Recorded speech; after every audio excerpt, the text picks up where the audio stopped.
How many hats do you wear? If you teach, or you teach special education specifically, it's a lot. The special education teacher has many, many roles. First and foremost is supporting learning.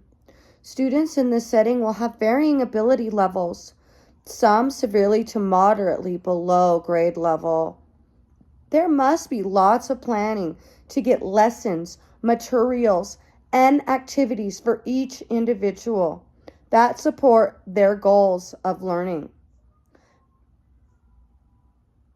Practice makes perfect is the age-old saying, and it certainly pertains to the special education field. We must practice our profession to help meet the needs of students that require special services or more support than is afforded in the general classroom.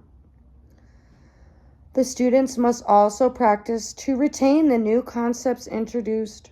It is necessary to uphold professional expectations and ethics because of the confidential nature of students, records that may pertain to them, and the sensitive minds we teach. Special education teachers collaboratively advance the profession by working as an intervention team to help get students the support they need.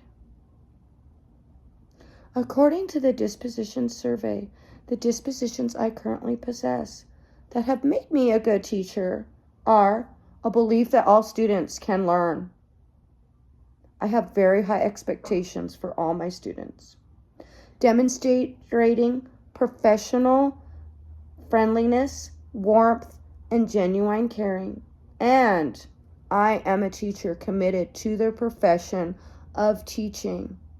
And I will continue to be committed to this profession until I retire in 30, 40 years. I have high expectations for all my students because I know how much they can learn. I believe in their capabilities. If given the correct structural supports, and they are believed in is the key term, they will learn, grow, and flourish.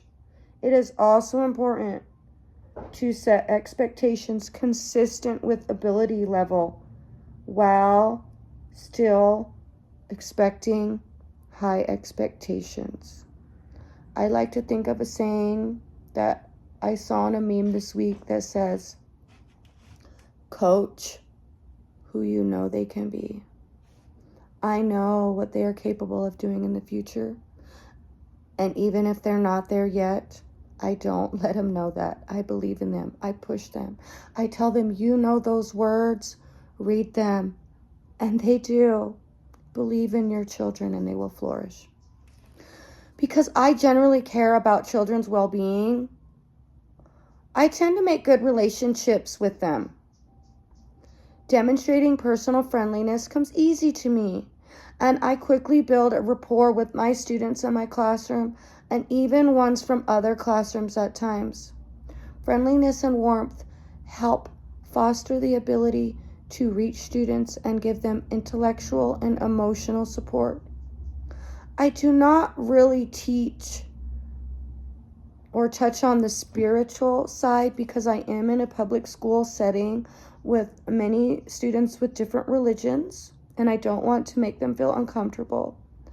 But if something happens and I feel like they're not being honest, if something is missing, or I feel like there's a tall tale being said, I will tell them that someone knows if they aren't being honest. And I let them figure out what that means on their own. And often quite quickly, I'm pretty sure they get the context of what I'm saying. I am committed to my career, and I have been for the past 14 years. I have been in an elementary education setting.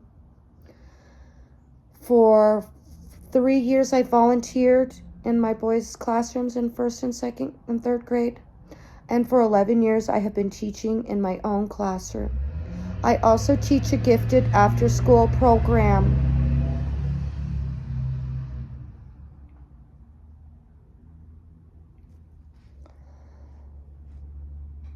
So I am very familiar with the setting and I enjoy the setting. I've made it my lifelong commitment to encourage learning and make kids excited about coming to school. I never want anyone to feel like they don't want to come to school. I started volunteering in the first grade classroom because my son didn't want to come to school anymore. At that time, I didn't know he was struggling with focus and he was getting in trouble a lot, and he was ready to be homeschooled at first grade. So I started hanging out and helping and volunteering, and I quickly realized that I never wanted anyone to feel like my son did. I wanted kids to be excited about coming to school and wanting to learn, and I made that my lifelong commitment. Personal biases can have an effect in the classroom, sadly. Be it socioeconomic or cultural is probably the most often I see. Sometimes my own biases may be that if I've had a sibling of theirs previously, I might expect them to perform near or at that same level that their sibling did. And this is not fair to them. I had to reset my thinking on that. Just because their sibling is high level, and often high levels do run in families, does not mean that every child is going to perform at that level. It's also unfair to their parents for me to have those expectations. I need to be there to help them have a clearer outlook and help them not compare their children themselves to each other.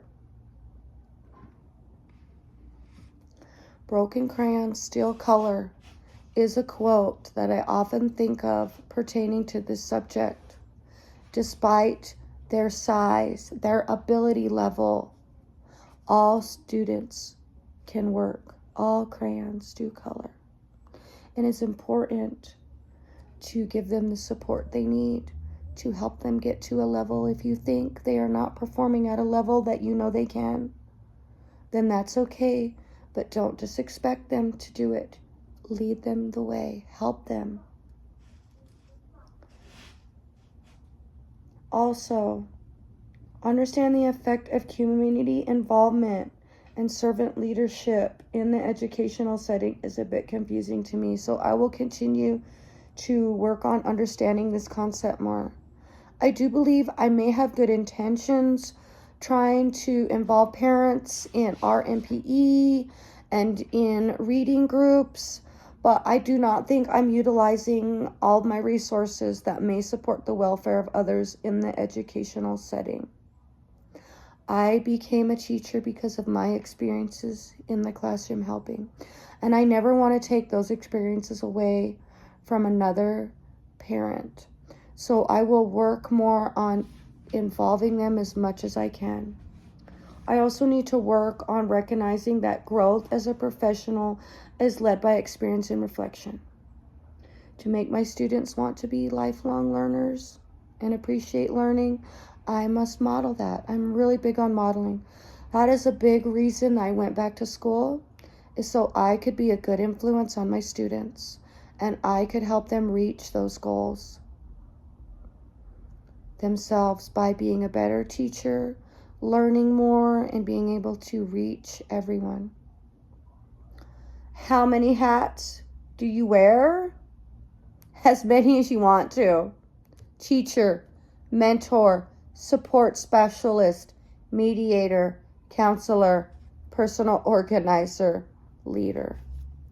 The list goes on and on. Teaching is an amazingly wonderful profession, and I am so lucky to be a part of it.